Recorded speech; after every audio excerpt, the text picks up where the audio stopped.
Gracias por continuar con nosotros aquí en las noticias de la mañana, y al inicio del programa ya le comentaba sobre esta celebración del presidente López Obrador tras 4 años de haber obtenido el triunfo electoral en junio del 2018. Vamos a hablar de este y muchos otros temas con Mario Delgado, el presidente nacional de Morena, que está aquí en el estudio del Heraldo Televisión. Bienvenido, Mario. Buenos días.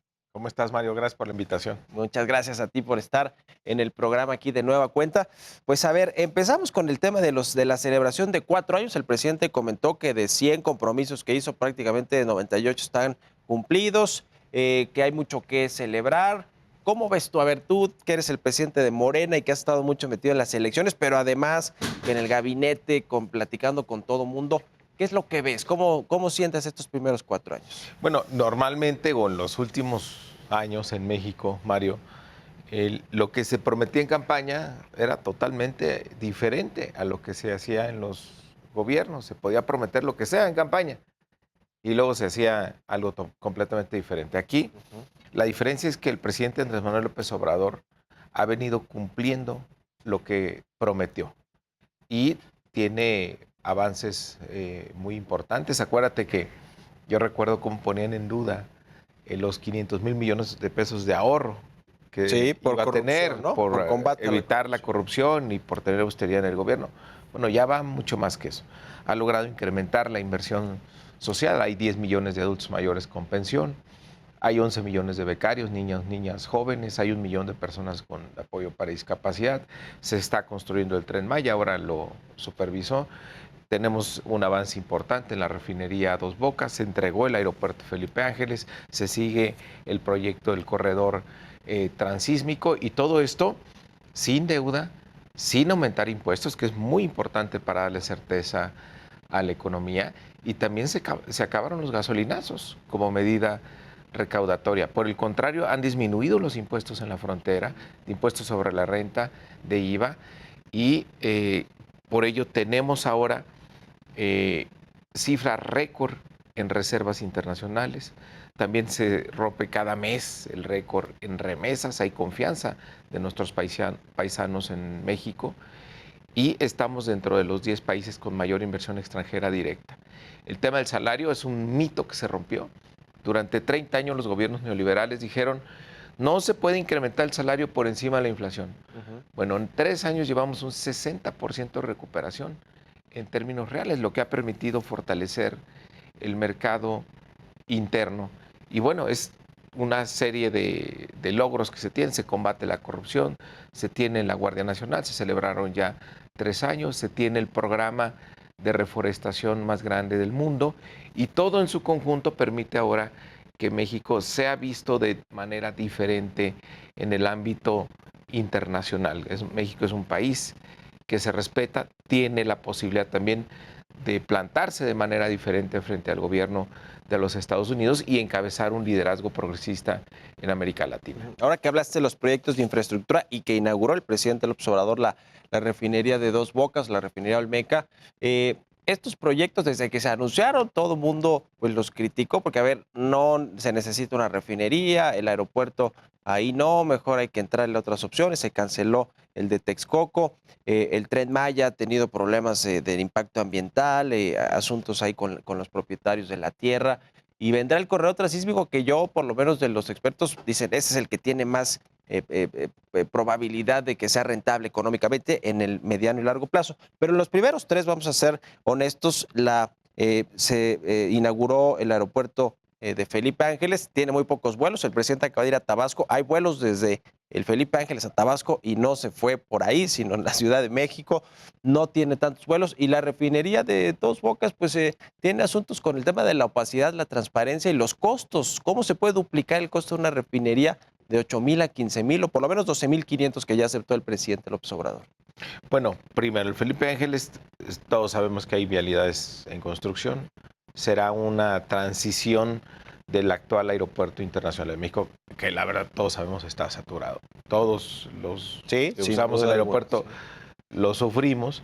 Entonces, una vez que estén listas todas las vialidades y el tren suburbano al aeropuerto, pues será mejor la experiencia del Felipe Ángeles que el aeropuerto que tenemos actualmente. Tiene que haber una transición ordenada, no puede ser de golpe. Pero lo importante es que ahí está la infraestructura, y es una infraestructura que te dará para 50, 100 años para el Valle de México. Ahora también Toluca empieza a reactivarse, es decir, este planteamiento que hizo el gobierno, que en lugar de tener un solo gran aeropuerto, tener un sistema de aeropuertos como lo tienen otras ciudades en el mundo, pues empezará a funcionar. El tema de Dos Bocas, bueno, sí, se fue de 8,000 el proyecto inicial a 12,000 millones, pero si recordarás las ofertas que hicieron en su momento los inversionistas privados para construir esa refinería eran mucho más de 12,000 millones de pesos. Y creo que hay que resaltar, ahora en estos tiempos de turbulencia de precios internacionales del petróleo ocasionados por la guerra de Rusia y Ucrania, cómo el presidente tuvo la razón. ¿Cuál era el supuesto del modelo neoliberal? Decía, ya no refinemos en México porque nos sale muy caro. Mejor vamos a importar la gasolina de los Estados Unidos. Y llegamos a importar hasta el 77% de lo que consumía. ¿Cuál es el problema de ese modelo? De que quedas vulnerable ante todos los vaivenes de los precios internacionales del petróleo. Y eso se lo traduces a los consumidores. Por eso eran los famosos gasolinazos. Ahora tienes incrementos importantes en el petróleo y no ha aumentado la gasolina, lo cual permite proteger a las familias, a las empresas y a toda la economía. Este acierto de comprar una refinería en Deer Park, de rescatar nuestras 6 refinerías, hay inversiones importantes, y además la construcción de Dos Bocas nos va a permitir que toda la gasolina que consumamos en México se refine en México. Y eso te da mucha libertad respecto de lo que pasa en el mercado internacional de precios de petróleo y proteges a nuestra economía y acabas con los gasolinazos. Entonces, a 4 años de distancia, pues tiene mucha razón en el proyecto que planteó el presidente, en el esquema de proteger nuestra soberanía energética. Antes de entrar al tema electoral de lo que sucedió el mes pasado con las elecciones en 6 estados y lo que viene, quiero preguntarte, en estos 4 años de que se obtuvo el triunfo por parte del presidente López Obrador en las urnas, si bien ya nos dijiste, hay varias cosas que se vale la pena rescatar y decir que se han hecho bien. Sin embargo, los mexicanos, y tú lo deberás de ver también en tus recorridos, Mario, tienen miedo por la inseguridad, por la violencia que azota muchas ciudades y estados de la República, localidades han sido tomadas por el crimen organizado. Está el tema también económico, digamos, la economía no terminaba de reactivarse cuando volvió a desacelerarse por el tema internacional, la inflación y demás. El asunto incluso social, ¿no? Con los datos de pobreza que nos entrega el Coneval. Es decir, hay muchas cosas que, a pesar de que hay logros, efectivamente, pues en temas de seguridad, de economía y temas sociales, pues no se terminan de reflejar y la gente lo comenta. No, a ver, Mario, van 4 años de este gobierno. O sea, bueno, estamos a punto de cumplir 4 años el 1 de diciembre. No se puede revertir todo un deterioro de décadas del periodo neoliberal en 4 años de gobierno. Sin embargo, están los cimientos de esta transformación que promueve el presidente y no lo negamos, es evidente. Hay pendientes todavía en materia de seguridad. Ahora, creo que la Guardia Nacional dio un dato muy bueno, ya van 118,000 elementos. O sea, es una Policía Nacional que se ha construido en 3 años y también nadie lo puede negar.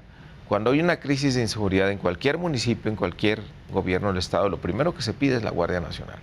Si hay un prestigio ya que ha logrado la Guardia Nacional, que nos está dando confianza. Antes ni siquiera teníamos una policía en quien confiar. ¿Qué hay que hacer? Reforzarla, que aumente su tamaño y que haya una mayor cooperación de los gobiernos de los estados para mejorar las cifras.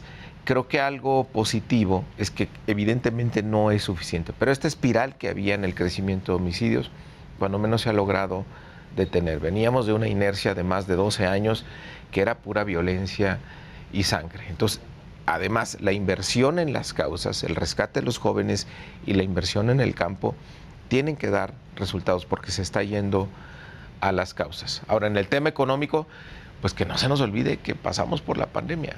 Sí, un fenómeno inesperado, sin precedente. Hacía muchos años que la humanidad no vivía algo parecido. Se tuvo que parar la economía y ahora el regreso de la actividad económica pues sobrecalentó los precios en prácticamente todo el mundo. Luego vino la guerra con Ucrania, impresionando a los precios de los energéticos. Sin embargo, en nuestro país no cayó el consumo como cayó la economía, lo cual es muy relevante. Se debe a la enorme inversión social que hay, a todos los programas sociales, a las remesas que son nuestros héroes, nuestros paisanos, que nos han ayudado mucho, y al crecimiento en términos reales del salario. Eso permitió mantener el consumo. Imagínate la diferencia, Mario, de los gobiernos neoliberales. Si no existiera el gobierno de la Cuarta Transformación, si siguiéramos con la política neoliberal, el precio de la gasolina estaría en 30 pesos por litro o más. Sí. Eso, imagínate la inflación, el impacto inflacionario que tendría. Estarías arriba de 12% por lo menos, lo cual te incrementaría enormemente el costo financiero de la deuda, te presionaría tus finanzas públicas y estaríamos, al borde de una crisis económica. Oye, Mario Delgado, presidente nacional de Morena, la confrontación del presidente López Obrador con los grupos eclesiásticos, con la iglesia, el asesinato de los dos sacerdotes jesuitas, el tema de la comunidad judía en México y de paso la llegada o la reaparición pública en un cargo importante de César Yáñez en la Secretaría de Gobernación, que se ve que va a buscar, me imagino yo, temas que tienen que ver con la interlocución con los grupos eclesiásticos, porque es parte de la función que tiene esa posición que le dieron. Bueno, fue muy lamentable el asesinato de estos dos religiosos. Creo que lo que el presidente señaló es hay que marcar la diferencia de lo que se está haciendo ahora, de lo que se hizo en el pasado. Hubo mucha violencia en el pasado y pues nadie decía nada, ¿no? Digamos, es un tanto el reclamo que hace el presidente a la iglesia, porque la iglesia sabe de los esfuerzos que está haciendo el presidente y también sabe de la gran diferencia que hay en este gobierno, de que no, como fue en el pasado, se mandaba a las Fuerzas Armadas a matar, ¿no? Se mandaba a las policías a aniquilar a los delincuentes. El presidente ha dicho, no podemos seguir con esa política, no se puede combatir el fuego con más fuego, sangre con más sangre. Tiene que haber una respuesta inmediata, sin duda, para garantizar la tranquilidad y tenemos que ir a los temas de fondo. Eso es lo que yo creo que tendría que reconocer la iglesia y bueno, también pues que se investigue y que se encuentre el culpable, que todo el mundo sabe quién es, del asesino de estos dos religiosos. Lo de César, a mí en lo personal, la verdad es que me da mucho gusto. Es mi paisano, es un hombre además que acompañó día y noche al hoy presidente de la República durante más de 20 años. Estuvo ahora en este gobierno en una posición cerca de Palacio, pero no tan visible. Sí. Y ahora va a ser muy útil en la Secretaría de Gobernación. Yo creo que le va a ayudar muchísimo a Adán Augusto, no solo en la relación con las iglesias, sino también pues, en todos los temas de política interna que atiende esta Secretaría. A mí de verdad me da gusto ver, porque sé del talento, porque sé del compromiso y porque sé que pues, mi paisano va a dar muy buenos resultados y le va a ir muy bien ahí. Se ve como una señal también por parte del secretario de Gobernación, Adán Augusto López, que ya dijo en la jornada que él sí, que la posición de secretario de Gobernación le da visibilidad y posibilidades hacia el 2024 para competir por ser el candidato de Morena. Esta llegada de César Yáñez, quien dice que podría ser hasta su operador ahí de campaña, etcétera, ¿le va hacia allá, va encaminado hacia allá? ¿Tú lo ves así? No lo sé, pero al ayudarle al secretario de Gobernación en su tarea de gobierno, pues de manera indirecta le está ayudando al reconocimiento que la gente puede tener del secretario de Gobernación, que finalmente es la gente quien va a decidir quién va a continuar este proyecto hacia el 2024, si es Adán Augusto, si es Claudia Sheinbaum, si es Marcelo Ebrard, si es Ricardo Monreal, si es Tatiana Cloutier, la gente lo va a decidir. Precisamente ese tema de las corcholatas se queja la oposición. Bueno, a ver, se quejó Ricardo Monreal de los actos anticipados de campaña. No, que hay pero que ya tener fue cuidado, a uno. Bueno, no, ya fue, pues ya nos se subió. acompañó a Coahuila. Hoy leí, fíjate, en un periódico interesante este asunto de cómo van a jugar estas pues actos o no anticipados de campaña o pre-campaña, que usted dice, no, pues con foros, con asambleas, con conferencias, vamos a manejarlo así porque ya nos salió en las elecciones anteriores y pues ahí del INE no nos puede culpar de que son actos anticipados. ¿Esa es la estrategia que tiene No, Morena? no, Mario, a ver, no es eso, es mucho más profundo que eso. Primero, para que se configure el delito de acto anticipado de campaña, primero tiene que abrirse el proceso electoral. O sea, estamos muy lejos del 2024.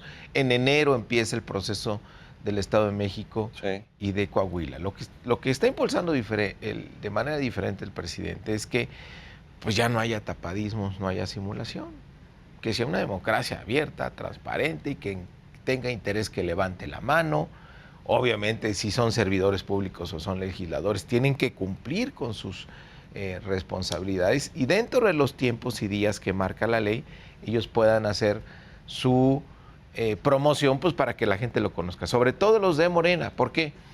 Porque tú sabes que lo vamos a decidir a través de las encuestas. Porque en Morena la gente decide. En Morena el pueblo manda, entonces la manera de saber lo que quiere la gente es usando el instrumento de las encuestas. Por eso es bueno que ellos se den a conocer y sobre todo que den a conocer los resultados de su trabajo actual, que es lo que me parece en el fondo la gente va a evaluar, su lealtad con el presidente, los resultados que hayan tenido como servidores o como legisladores y pues la capacidad que le vean para continuar el proyecto hacia adelante. Con las 4 candidaturas de gobiernos estatales que se ganaron este año, ¿cómo va a llegar Morena al 24? Habíamos hablado del plan 24-24 y demás con algunos partidos o gobernadores aliados. ¿Cómo va a llegar Morena con lo que venga en el Estado de México y en Coahuila hacia el 24? Estamos empezando a organizar, que esto está permitido por la ley, a nuestro movimiento en el Estado de México, en Coahuila, organizamos comités. Sabemos que nuestra fuerza es la gente organizada, es el, digamos, el gran motor de Morena y por eso nos va tan bien en las elecciones, porque en lugar de perdernos en el tema de publicidad, espectaculares, no, nosotros vamos abajo, casa por casa, calle por calle, colonia por colonia, esa es nuestra estrategia. Ya empezamos a desarrollarlo dentro de lo que nos permite claramente la ley, o sea, no tenemos ni candidato ni candidata, simplemente promovemos los logros de la cuarta transformación, que es perfectamente válido. ¿Cómo vamos a llegar al 24? Vamos a llegar muy fuertes y organizados, porque yo sigo con mi meta de llegar al 24 con 24 gobernaturas. Pero además, ahora Mario, déjame contarte rápidamente, estamos en un proceso de reorganización interna, que eso es algo que se había pospuesto durante mucho tiempo en Morena, y hemos lanzado un proceso totalmente abierto, democrático, transparente. ¿Sabes quién puede participar en este proceso de renovación interna de Morena? Todas y todos los mexicanos. O sea, no nada más nos concentramos en los militantes de Morena. Como lo hizo Andrés Manuel López Obrador en el 2018, abrimos la invitación a todos y todas aquellas que quieran ser parte de nuestro movimiento, porque Morena tiene que seguir creciendo. Morena está creciendo. Ha ganado 22 gobernaturas en 4 años. Pues claramente es un movimiento que va hacia arriba y por eso hay que abrirle la puerta a quienes quieran participar, pero al mismo tiempo apegarnos cada vez más fuerte a nuestros principios y valores. Entonces, ahora el 30 y 31 de julio habrá asambleas, la gente podrá ir a votar en las plazas públicas, pondremos urnas para que se decida quiénes serán los congresistas nacionales. 10 por distrito, 5 hombres, 5 mujeres. El 17 y 18 de septiembre tendremos el Gran Congreso Nacional. Ahí se va a renovar la dirigencia nacional, el Consejo Nacional, vamos a actualizar nuestros documentos básicos y se habrán renovado también todas las dirigencias estatales y los consejos estatales. Y entonces, estar listos, Mario, para el 2024, con un partido más unido, más fuerte y más organizado, para que independientemente de quién resulte el ganador o ganadora de la encuesta, el partido esté listo para ganar las elecciones del 24. Y por último, ¿va a estar Mario Delgado en el 24 como líder de Morena? Porque te queda casi un año, no un poquito más, hasta el agosto de 2023 es tu presidencia. Mi periodo vence en agosto del 2023. Para esas fechas ya tendremos a quien será nuestro representante para el 2024. Sí, el candidato. Te recuerdo que en la segunda quincena de junio vamos a lanzar la convocatoria Sí, sí. abierta. Quien quiera participar, también, porque así es Morena. Una vez que tengamos a los inscritos, el Consejo Nacional los va a evaluar. Vamos a tener, digamos, 10 finalistas que irán a una primera encuesta. Y los mejor posicionados de esa primera encuesta irán a una segunda y definitiva encuesta que nos dará a nuestro representante para darle continuidad a la Cuarta Transformación. En el Estado de México, por cierto, dicen que no van a hacer encuesta, que se van a poner de acuerdo. Fíjate que obviamente es encuesta. Los estatutos señalan la posibilidad de que haya consenso. Son los dos únicos mecanismos posibles, consenso o encuesta. Teníamos programado lanzar la convocatoria el último día de junio para el Estado de México, pero sin embargo algunos actores del Estado me han pedido tiempo para ver si se pueden poner de acuerdo. Yo ya les dije, ¿quién va? los espero hasta esta semana porque ya nosotros tenemos que sacar a nuestro representante en julio para después arrancar el proceso en Coahuila y tener también a nuestro representante en agosto. Bueno, pues mucho que platicar. Ya le entramos a varios temas aquí con Mario Delgado. Seguramente lo tendremos en otras ocasiones. Muchas gracias por haber venido aquí al estudio. No, al contrario, Mario. Que estés muy bien. Gracias a ti. Mario Delgado es el presidente nacional de Morena. Vamos con más información. Partidos de oposición.